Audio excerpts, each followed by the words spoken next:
Selamat malam, perkenalkan nama saya Mutiara Marpaung, NIM 0428312889, Prodi D4 Kearsipan. Tugas 1. Proses lahirnya Pancasila. Lahirnya Pancasila merupakan hasil perjuangan para pendiri bangsa dalam merumuskan bangsa negara Indonesia yang merdeka. Prosesnya melalui 3 tahapan penting. 1.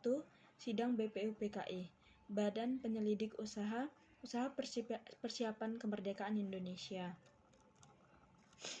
Dilaksanakan 2 kali, yaitu pada tanggal 29 Mei sampai 1 Juni 1945 dan 10 sampai 16 Juli 1945.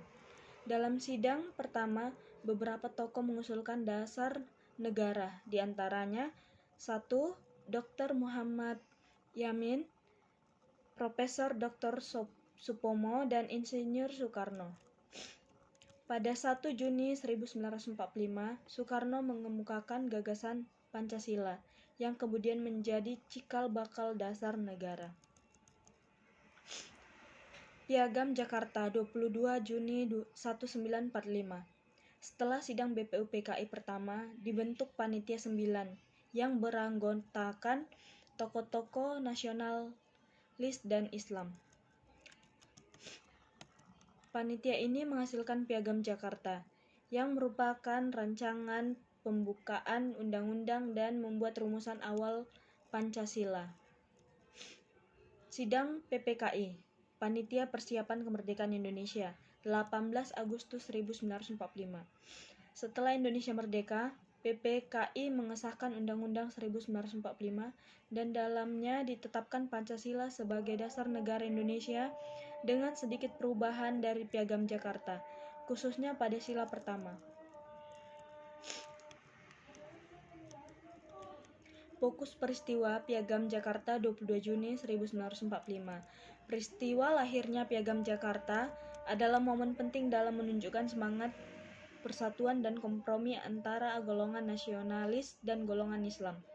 Perbedaan saat ini cukup tajam mengenai rumusan sila pertama. Namun melalui semangat musyawarah dan saling menghargai perbedaan, tercapai kecepatan yang melahirkan naskah Piagam Jakarta, yaitu sebagai gentleman agreement menuju kemerdekaan. Nilai-nilai Pancasila yang terjamin dari peristiwa tersebut: 1. Ketuhanan yang Maha Esa. Para pendiri bangsa menyadari pentingnya dasar spiritual dan menghormati kekayaan tiap agama. Perubahan sila pertama menunjukkan sikap saling menghargai antar umat beragama. 2. Persatuan Indonesia. Persatuan Indonesia, perumusan Pancasila menunjukkan semangat menyatukan berbagai golongan, suku, dan agama dalam satu bangsa Indonesia. 3. Kerakyatan yang dipimpin oleh hikmat kebijaksanaan dalam permusyawaratan perwakilan. Semua keputusan diambil melalui musyawarah dan mufakat, bukan dengan paksaan dan kekerasan. Keadilan sosial. Tujuan utama dasar negara adalah menciptakan keadilan dan kesejahteraan bagi seluruh rakyat Indonesia.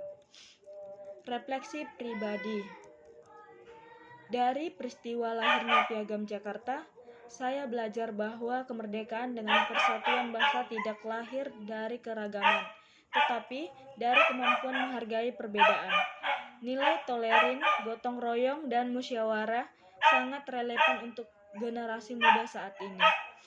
Di era media sosial dan politik yang sering memecah belah, semangat para pendiri bangsa dapat menjadi contoh agar kita tetap mengutamakan kepentingan bersama, bukan hanya kepentingan pribadi atau kelompok.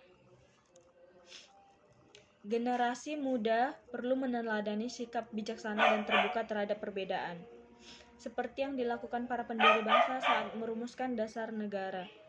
Nilai-nilai ini sangat relevan bagi generasi muda saat ini.